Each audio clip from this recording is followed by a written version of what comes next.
Halo semuanya, selamat datang lagi di ulasan mendalam kita. Nah, hari ini kita bakal ngebedah satu konsep yang spesifik banget dari Al-Baqarah, yaitu tentang tubuh jasmani. Daripada kita pusing bahas teori yang panjang lebar, kita cuma bakal fokus ke satu gagasan filosofis yang, jujur aja, bisa ngerubah total cara kamu ngelihat fisik kamu sendiri. Langsung aja yuk kita mulai. Oke, coba dengerin baik-baik kutipan yang satu ini. Tubuh jasmani adalah amanah pertama. Ia bukanlah diri sejati, tetapi kendaraan yang harus dirawat dan dikendalikan. Singkat banget kan? Tapi di balik kalimat pendek ini tuh ada kerangka berpikir yang luar biasa utuh soal siapa kita sebenarnya dan apa tanggung jawab kita. Kadang kita sibuk nyari panduan hidup dari buku-buku yang tebalnya minta ampun, padahal prinsip paling fundamental tentang hidup justru ada di kalimat yang super blak-blakan ini. Ini tuh tipe kalimat yang nggak bisa cuma dibaca sambil lalu, tapi benar-benar harus direnungi secara mendalam. Poin kuncinya ada di istilah amanah pertama.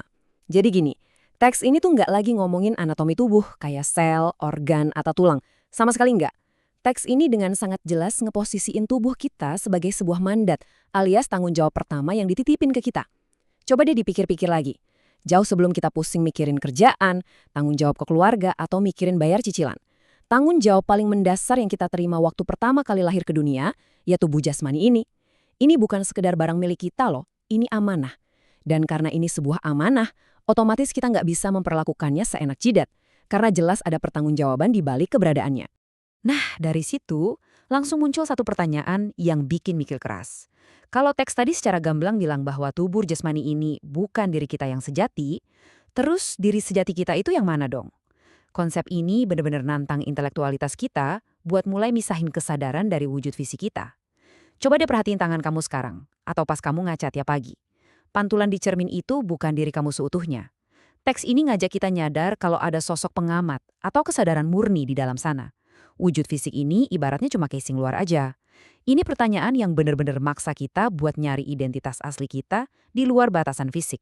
Konsep ini akhirnya ngebangun sebuah analogi yang dapet banget. Di satu sisi kita punya diri sejati. Ini tuh inti kesadaran kamu, si pembuat keputusan, si pengamat tadi. Terus di sisi lain ada tubuh jasmani yang sekarang statusnya udah berubah total. Dia bukan lagi identitas kamu, melainkan murni cuma sebuah kendaraan. Visualisasinya keren banget sih ini. Bayangin aja diri sejati kamu tuh supir yang lagi duduk tenang di balik setir. Nah, tubuh kamu itu mobilnya. Mobil ini dipakai buat jalan-jalan ngelewatin rute kehidupan, tapi ya si supir sama mobil tetap dua hal yang sama sekali beda kan? Kalau kamu udah pakai sudut pandang ini, cara kamu ngerespons rasa capek, rasa sakit, atau bahkan hawa nafsu dari tubuh kamu pasti bakal berubah drastis. Dan karena tubuh ini secara harfiah disebut sebagai kendaraan, teks tadi ngasih dua instruksi wajib yang harus dilakuin. Ini semacam SOP ganda kita. Langkah pertama, dirawat. Logikanya gini aja. Kalau kamu punya mobil tapi olinya nggak pernah diganti, diisi bensin oplosan, terus dibiarin karatan, ya pasti mogok dan nggak bisa bawa kamu kemana-mana kan? Sama, tubuh kita juga butuh nutrisi yang benar, istirahat, dan olahraga. Tapi tunggu dulu, dirawat aja ternyata nggak cukup. Masuk ke langkah kedua, dikendalikan.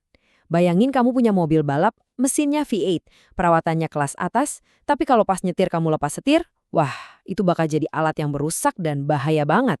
Sebagai supir, kamu yang harus nentuin arah, kamu yang injak rem. Jangan biarin kendaraan kamu belok sembarangan cuma gara-gara dorongan sesaat. Kamu yang pegang kendali penuh, bukan mobilnya. Sebagai penutup dari ulasan mendalam kita kali ini, saya mau ninggalin satu pertanyaan provokatif buat kamu renungin. Seberapa jago kamu merawat dan mengendalikan kendaraan kamu hari ini? Udah dikasih bahan bakar yang tepat belum supaya jalannya optimal? Dan yang jauh lebih penting, apakah kamu dengan sadar megang setirnya ke arah yang benar?